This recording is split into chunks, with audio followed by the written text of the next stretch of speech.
માળિયાહાટીનામાં નામદાર કોટી ₹14 લાખના વિશ્વાસઘાત અને છેતરપિંડીના ગુનામાં આરોપીને રિમાન્ડ ન મંજૂર કરી આરોપીને જામીન પર છોડવાનો કર્યો હુકમ।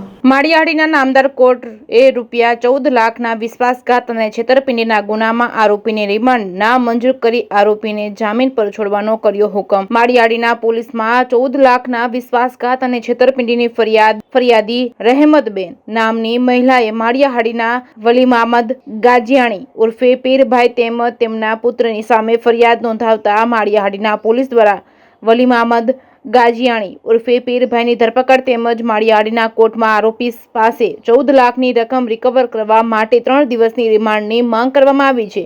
માળિયાહાટીના નામદાર કોર્ટે આરોપીના માળિયાહાટીના ધારાશાસ્ત્રી સુધીરભાઈ દત્તાની ધારદાર રજૂઆત સાંભળતા જ પોલીસના રિમાન્ડ ના મંજૂર કરી જામીન અરજી સુનાવણી વખતે કાયદાકીય રજૂઆત કરતા આરોપીને જામીન પર છોડવાનો હુકમ કરેલ છે।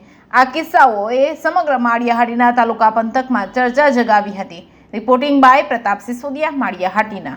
માળિયા પોલીસ સ્ટેશનમાં રહેમતબેન નામની મહિલાએ માળિયાના વલીમામદ ગાજીયાણીભાઈની સામે તથા તેના પુત્રની સામે 14 લાખ રૂપિયાની વિશ્વાસઘાત છેતરપિંડીની ફરિયાદ નોંધાવેલી હતી।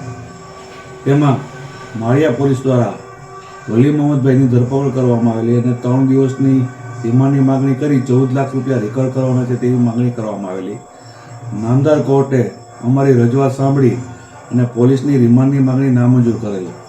ત્યારબાદ અમારા દ્વારા આરોપીની જામીન અરજી ગુજારવામાં આવેલ અને સુપ્રીમ કોર્ટના ચુકાદા ધ્યાનમાં લઈ નામદાર કોર્ટે આરોપી વલીમામદ પીરભાઈને 15,000 રૂપિયાના જામીન પર છોડવાનો ઓર્ડર કરેલો હતો।